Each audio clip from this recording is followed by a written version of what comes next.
प्रेममय श्री श्री ठाकुर विश्व कल्याणमय विश्व वंदनीय श्री श्री बड़मा जोगाचार्य श्री श्री बड़दा आचार्य देव श्री श्री दादा आतल चरण परमानंद कोटि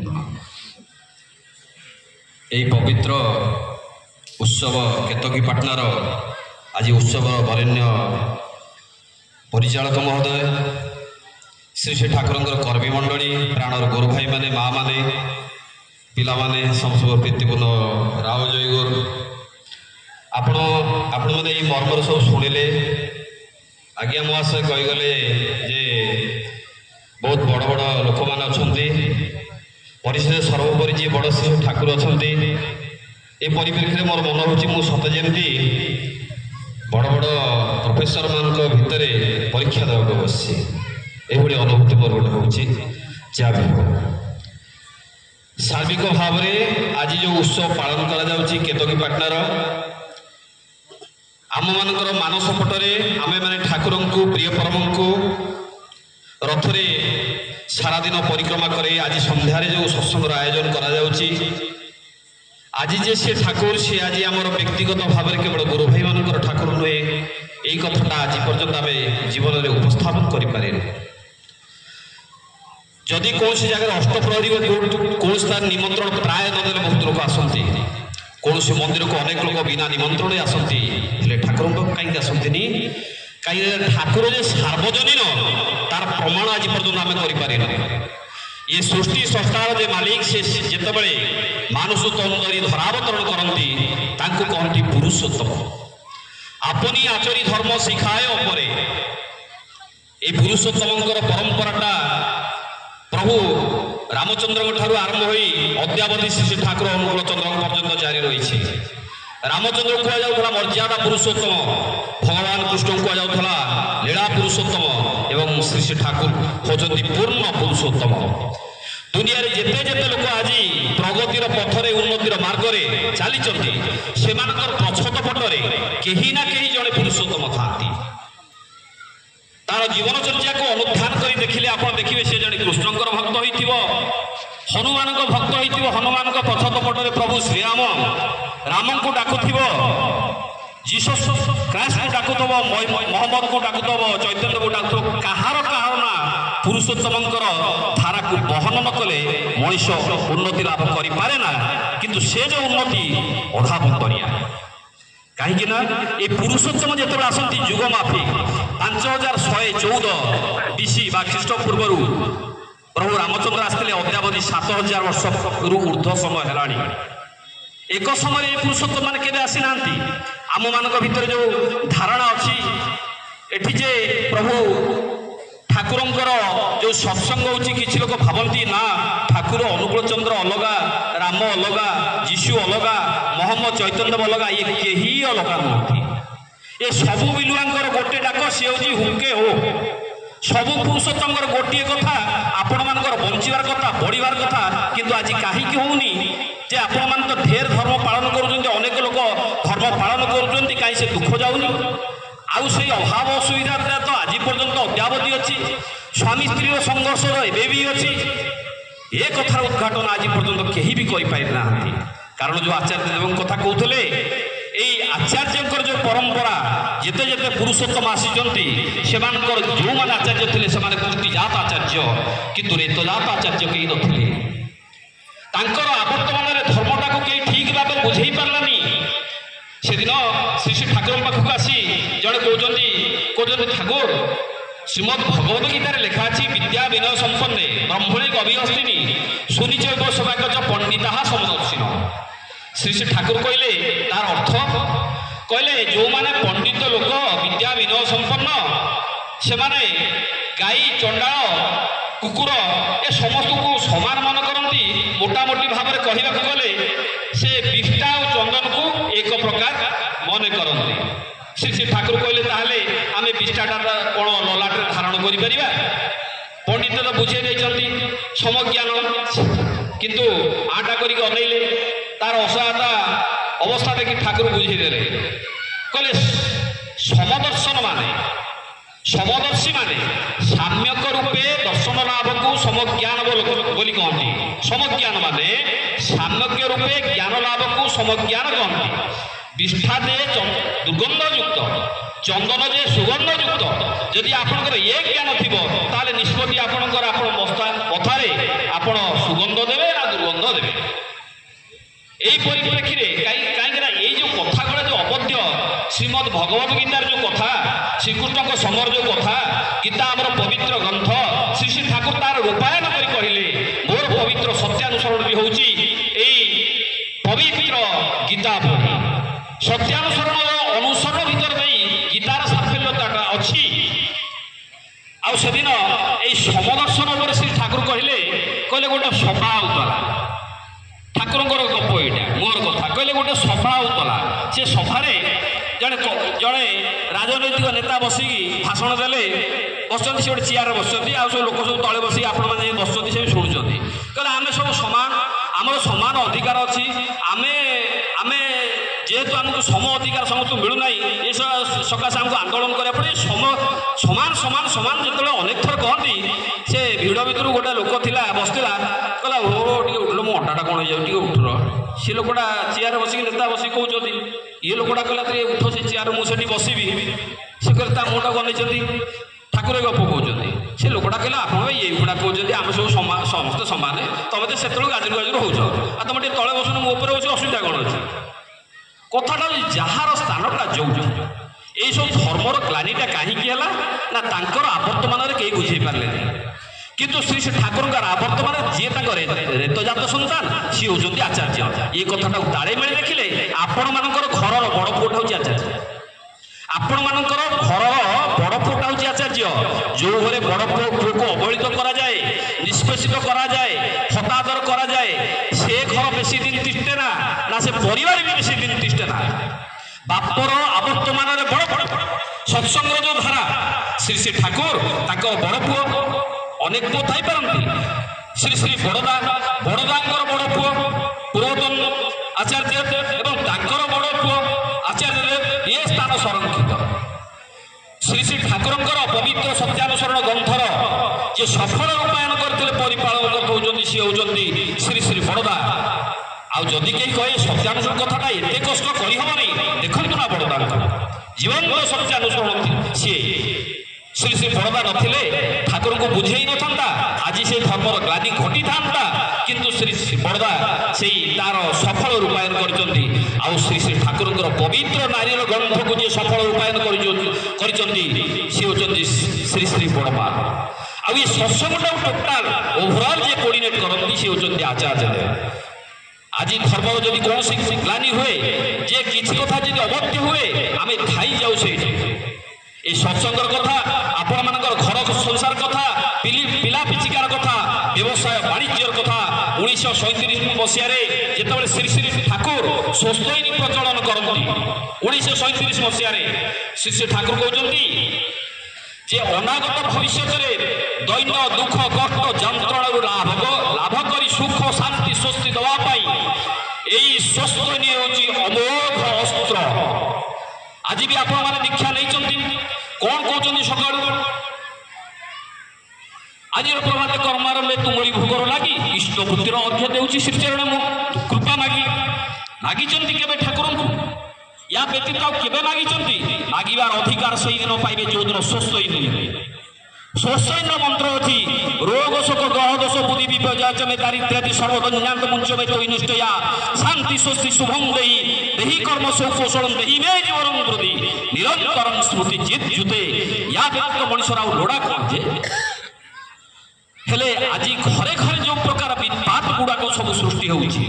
ତାର ମୁଖ୍ୟ କାରଣ ହେଉଛି ଆଜି ସତ୍ସଙ୍ଗକୁ ଅନେକ ଲୋକ, ଯେଉଁ କଥା ଆଜ୍ଞା ମହାଶୟ କହୁଥିଲେ, ସତ୍ସଙ୍ଗକୁ ଅନେକ ଲୋକ ଆସୁଛନ୍ତି, ଅନେକ ଲୋକ ଯାଆନ୍ତି। ଏଇ କଥାକୁ ଲକ୍ଷ୍ୟ କରି ସେଦିନ ଶ୍ରୀ ଶ୍ରୀ ବଡ଼ଦା କହୁଥିଲେ ଏଇ ଦୀକ୍ଷାର ସର୍ବପ୍ରଥମ ମୂଳମନ୍ତ୍ର ହେଉଛି ନିଜର ବାପାଙ୍କର ପୂଜା ଆରାଧନା। କହିଲେ ଯେଉଁମାନେ ପିତାଙ୍କୁ ଧରି ରଖି ପାରନ୍ତି ନାହିଁ, ସେମାନେ କେବେ ବି ପରମ ପିତାକୁ ଧରି ରଖି ପାରନ୍ତି ନାହିଁ। ଦୀକ୍ଷାର ସର୍ବପ୍ରଥମ ଆଦ୍ୟ ପର୍ବର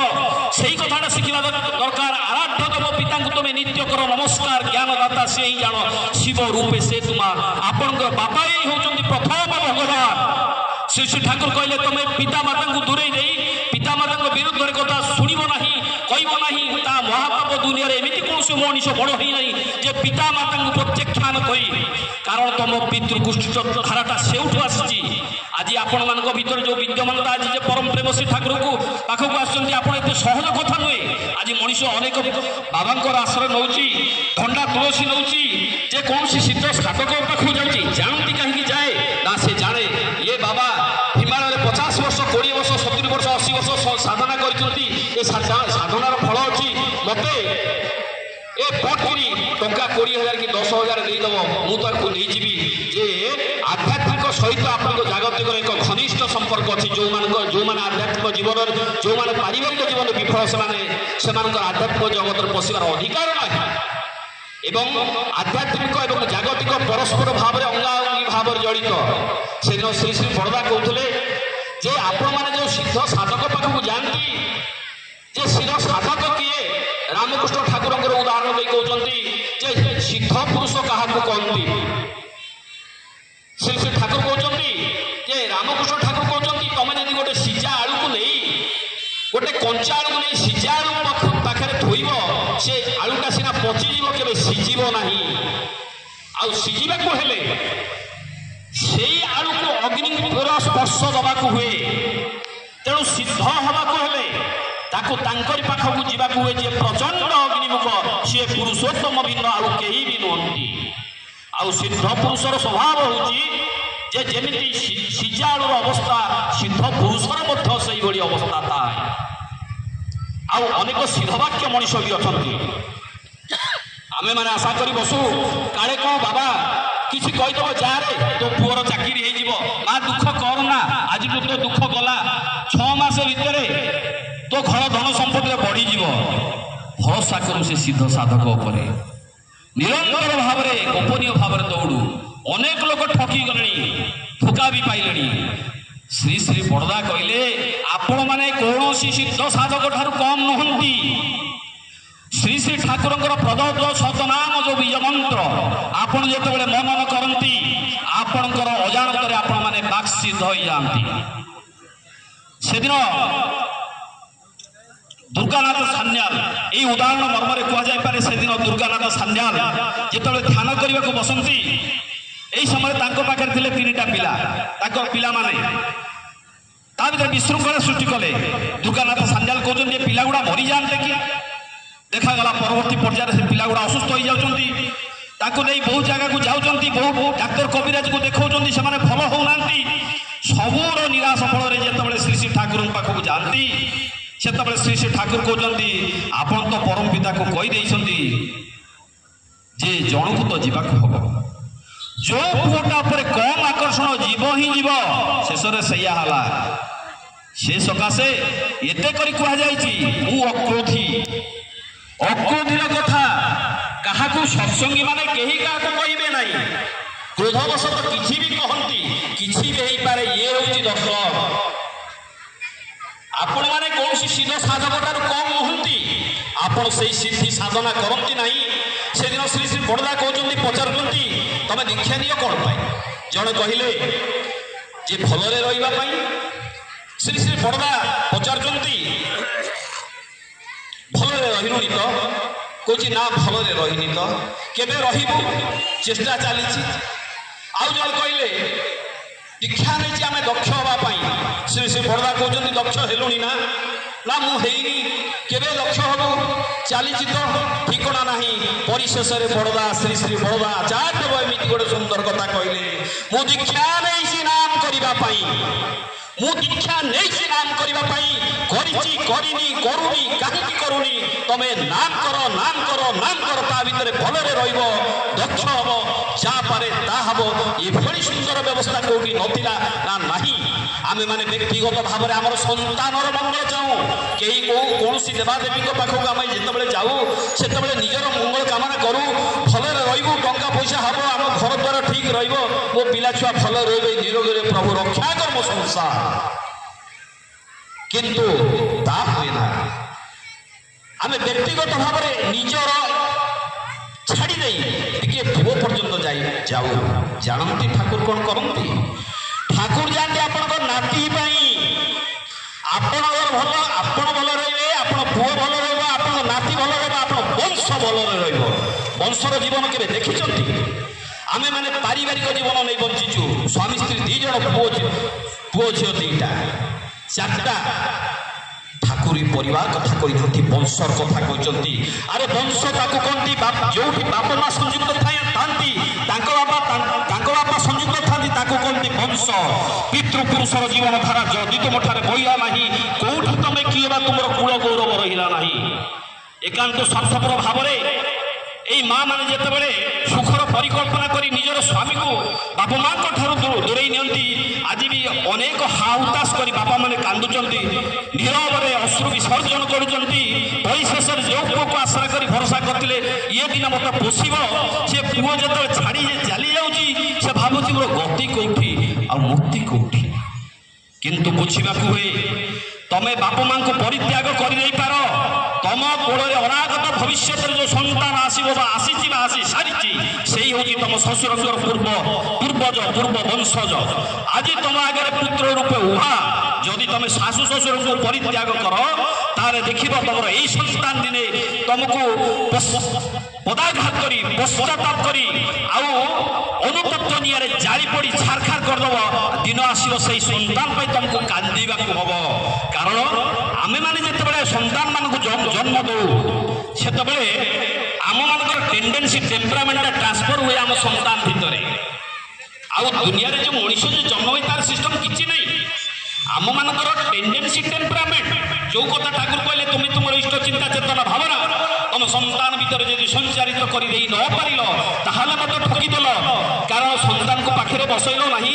ये नाम कथा कहलो नाही पुओ तार बुद्धि हेले शिखिब आरे केबे शिखिब तेणु व्यक्तिगत दाय दायित्व जो सत्संग दाय दायित्व आपण निज पिला को पाखरे बसैबे बीज मंत्र मंत्रायित करिवे इष्टवृत्ति करइबे ये जगै रखिबे जो कथा श्री श्री बड़दा कहथले ये पिला मान को मापिबार गोटे कला कौशल ए सत्संग रे अछि एटा कुत्रा भी देखिबा को मिले ना देखिबे आपण को संतान जेतबे इष्टवृत्ति रो अपचय करुची बा इष्टवृत्ति छाड़ुची करू नाही आपण संतान माने देखिबे खूब शीघ्र से विपद पड़िया जाऊँ खूब शीघ्र श्री श्री बड़दा कहले जे इष्टवृत्ति रेगुलार चली पुओ खराब हम बा झील खराब हम यहीटा हम ना ये पिला छुआ पिला माने खराब बाट को जीवार यही समय अनेक अव्याहति पूर्व प्रथम इष्टवृत्ति परित्याग करेंगे पिला को नियंत्रण कर आठू सहज सरल बाट किसी ना खाली जे पिला माने नुह पिला मान सहित श्री श्री ठाकुर देइचंती बाप मां दायित्व शाशु बहुत कठिन शब्दटा ना आज भी से शाशु विलुप्त प्राय आउ से कड़ी उड़ी शाशु मिलूना आ माँ मैंने झील मान एमती शिखे देते शाशु हूँ गोटे भिलियान स्वरूप देखिनी के शाशु को बाई जो शाशु घर को जीव ना ये कौन सी भिलियान ठार कम नुहे श्री श्री ठाकुर कहले तम मानकर ये बड़ बो आज सी जब बड़ बो होती कर्ता माँ ये बहु मैंने शाशु मान गाड़ी गोलज सहती ना बहुत कष्ट हुए ये बुढ़ा बुढ़ी नेनेटा किए नौ परित्याग कर चली जाती मार्क कर देखु श्री श्री ठाकुर कहले तुम शाशु जदि गंजना दायी नुहति गंजनार बाधक हुआ ना प्रत्युत्तर कर नहीं प्रयोजन गुड़िक प्रति नजर रख पूरण में तत्पर हुआ जय तंबर अवश्य भावी कड़ी हुड़ी शाशु जो अनेक किसी बक बक बक बक कर कहीदिए से जो बहुटा सहे सहीबार जो टेंडेन्सीटा से बहु भीतर क्रिएट हुए सृष्टि हुए कौ बहु कहला कह शाशु जी तो कह ना शाशु न कह किए कह आपण जो बाहर शाशु घर को आसिले ये गोटे वंशर दायित्व पा नौ तार बिल बाड़ी जमी कमला पट्टा सबकि नौ कौन नहीं बाप घर को आसते एत बड़ साम्राज्यर सम्राज्ञी करने जाऊँगी सी आपन को एत टे कथा सही पारे शाशुर कथा सहीले कौन हुए ना आपणकर जो सन्तान भितर सहीवा बहिवा क्षमताटा बढ़े आज देखिए ये पिला हेट कहले चली जाऊँगी बापा को परित्याग करदे चली जाऊँगी तार प्रमुख कारण हूँ कौन माँ भितर से सहनशीलता ना से तार शाशु को मानी ना तेणु कहबार कथा हूँ कौन आज से धारा को बदलाई दिंतु आज समय अच्छी ना पश्चाताप करने को पड़ो ठाकुर मन तलर कथा ये सब सत्संग आसिले ବୁଝି ନେବେ। ଆଉ ଗୋଟିଏ କଥା ଶ୍ରୀ ଶ୍ରୀ ବଡ଼ଦା କହୁଛନ୍ତି, ଯେତେବେଳେ ତୋ ବାପା ମା ତୋତେ ଗାଳି ଗୁଳଜ କରନ୍ତି, ଜାଣିବୁ ତୋର ଏ ଜନ୍ମର କର୍ମଫଳ କଟୁଛି। ଯଦି କେବେ ହାତ ଉଠେଇ ମାରନ୍ତି ତାର ଜନ୍ମ ଜନ୍ମାନ୍ତର କର୍ମଫଳ କଟେ। ଆଜି ବି ଆଜ୍ଞା ମାନେ ଯୋଉ ବୟସ୍କ ହେଇଯାଇଛନ୍ତି, ଏମାନେ ବି ଏବେ ଆପଣମାନେ ବି ଅଛନ୍ତି, ଦେଖିବେ ବାପଠାରୁ ଯୋଉମାନେ ମାଡ଼ ଖାଇଛନ୍ତି ଆଜି ଦେଶ ଦୁନିଆରେ ସେଇମାନେ ଠିଆ ହେଇଛନ୍ତି। ଯୋଉମାନେ ମାଡ଼ ଖାଇନାହାନ୍ତି ସେମାନେ ଦେଶ ଦୁନିଆରେ ଠିଆ ହେଇନାହାନ୍ତି। ଜନ୍ମ ଜନ୍ମାନ୍ତର କର୍ମଫଳ କଟେ। ତେଣୁ ପିଲାମାନଙ୍କୁ ଶାସନ କରିବାକୁ ହେଲେ ତାହେଲେ କଠୋରତା ଅବଲମ୍ବନ କରିବାକୁ କଥା ପଡ଼େ। ଯେଉଁ କଥା ଶ୍ରୀ ଠାକୁର କହିଲେ, ତମେ ଯଦି ଏକାନ୍ତ ଭାବରେ ତମର ପରିବାର ମଙ୍ଗଳ, ସନ୍ତାନ ସନ୍ତତି ମାନଙ୍କର ମଙ୍ଗଳ ଚାହ, ନିରାଶୀ ନିର୍ମମ ଭାବରେ ମୁଁ ଯାହା କହେ ତାହା ହିଁ କର। ଆଉ ପ୍ରମୁଖ କଥା ହେଲା ଶ୍ରୀ ଠାକୁର ଯେଉଁ ସତ୍ସଙ୍ଗର କଥା କହିଛନ୍ତି, ବାପା ମାଙ୍କର କଥା କହିଛନ୍ତି, ଆପଣଙ୍କ ଘର ସଂସାର କଥା କହିଛନ୍ତି। ମୋ ଗଭର୍ଣ୍ଣିଂ ଦିଆଯାଇଛି ମାତ୍ର 20 ମିନିଟ୍ କହିବା ପାଇଁ। ତେଣୁ ଏହି ପରିପ୍ରେକ୍ଷୀରେ ଏତିକି କଥାର ପରିସମାପ୍ତି ଦେଖନ୍ତୁ। ଆପଣମାନେ ଯେଉଁ ବୀଜ ମନ୍ତ୍ର ପାଇଛନ୍ତି, ଆପଣଙ୍କ ମସ୍ତିଷ୍କ, ଶରୀର, ମନ, ପ୍ରାଣ ଭିତରେ କୋଷ ବିଭାଜନ କରି ଆପଣଙ୍କୁ ଏକ ବିକଶିତ ଜୀବନ ଦେବା ଭିତରେ এই ସତନାମର ଆବଶ୍ୟକତା ବହୁତ କିଛି। ଆଉ ଦେଖିବେ ଶ୍ରୀ ଶ୍ରୀ ଠାକୁର ସେତିକି ବେଳେ ଖୁସି ହୁଅନ୍ତି ଯେତେବେଳେ ମା ମାନେ ଠାକୁର ଆପଣଙ୍କର ଡାଇରେକ୍ଟ ଠାକୁର ନୁହନ୍ତି, ଡାଇରେକ୍ଟ ଭଗବାନ ନୁହନ୍ତି। ଆପଣଙ୍କର ଆଦ୍ୟ ଗୁରୁ, ଆଦ୍ୟ ସ୍ୱାମୀ ହେଉଛନ୍ତି ଆପଣଙ୍କର ସ୍ୱାମୀ ହିଁ ପ୍ରଥମ ଭଗବାନ, ପ୍ରଥମ ଠାକୁର। ଦ୍ୱିତୀୟ ଠାକୁର ହେଉଛନ୍ତି, ଆପଣ ତାଙ୍କୁ କାହିଁକି ପ୍ରଣାମ କରନ୍ତି ନା ସିଏ ହେଉଛନ୍ତି ଠାକୁରଙ୍କ ଠାକୁର। এই ବାବାଙ୍କର ଯେଉଁ ଦୀକ୍ଷା ସବୁ ଅନେକ ଜାଗାରେ ଦିଆଯାଉଛି, ଶ୍ରୀ ଶ୍ରୀ ଠାକୁର କହୁଛନ୍ତି 1926 ମସିହାରେ କଥା କହିଥିଲେ, କହିଲେ এই ଯେଉଁ ଗୁରୁ ଗ୍ରହଣର ପରମ୍ପରା ଚାଲିଛି, এই ଗୁରୁ ଗ୍ରହଣର ଯେଉଁ ପରମ୍ପରା ଚାଲିଛି, ମା ମାନେ ତ ବହୁତ ବିନୟୀ, ବହୁତ ସରଳ, ବହୁତ ଜାଗାକୁ ଯାଆନ୍ତି ପରିବାର ଦୁଃଖ କଷ୍ଟ ନେଇ। ଶ୍ରୀ ଶ୍ରୀ ଠାକୁର କହୁଛନ୍ତି এই ଯେଉଁ ଗୁରୁ ଗ୍ରହଣର ପରମ୍ପରା ଚାଲିଛି, ଦେଖାଯାଉଛି এই ମା ମାନେ এই ଦୀକ୍ଷା ଗ୍ରହଣ କଲା ପରେ ତାଙ୍କର ଯେ ସ୍ୱାମୀ ଭକ୍ତିଟା କମି କମି ଯାଉଛି, ଏ ଗୁରୁ ଭକ୍ତିଟା କିନ୍ତୁ ବଢି ବଢି ଯାଉଛି। এইটা কিন্তু ঠিক ନୁହେଁ। ଯଦି ଗୁରୁ ଗ୍ରହଣ ପରେ ସ୍ୱାମୀ ଭକ୍ତି କମିଯାଏ ତାହେଲେ ବୁଝିବାକୁ ହୁଏ ଯେଉଁ ଭାବଟା ସ୍ୱାମୀଙ୍କ ପାଖରେ ଥିଲା ସେଇ ଭାବଟା ଯାଇକି ଗୁରୁଙ୍କ ଠାରେ ଆଶ୍ରୟ ନେଲାଣି। ଆଉ ଏଇ ଭକ୍ତିଟା କୁହନ୍ତି କାମ ମିଶ୍ରିତ ଭକ୍ତି। ଯେତେବେଳେ ଦେଖିବ ତମର ଗୁରୁ ଭକ୍ତି ଠିକ ହେଉଛି କି ନାହିଁ, ଏକାନ୍ତ ଭାବରେ ଯାହା ସ୍ୱାମୀର ପରିଚର୍ୟା କରୁଥିବ ତାର ବହୁ ଗୁଣରେ କର। ହଁ, ସତ୍ସଙ୍ଗ ଯେତେବେଳେ ଆସିଲେ ସତ୍ସଙ୍ଗର ଏମିତି ଗୋଟିଏ କଥା, ରାଉରକେଲାର ଗୋଟେ ଘଟଣା, ଜଣେ ବାବା ଯାଇଛନ୍ତି ଗୋଟେ ମଞ୍ଚରେ, ସିଏ ଭାଷଣ ଦଉଛନ୍ତି। ଜଣେ ପିଲା ବସିଥିଲା, ବସି ବସି କହିଲା, ଯେତେବେଳେ ସଇଲା ପ୍ରବଚନ, କହିଲା ଆଜ୍ଞା ମୁଁ ଆପଣଙ୍କର ଦୀକ୍ଷା ନେବି। ବାବା କହୁଛନ୍ତି ଆସ, ତମେ ସବୁଦିନ ଆସ ଦୀକ୍ଷା ନେବ।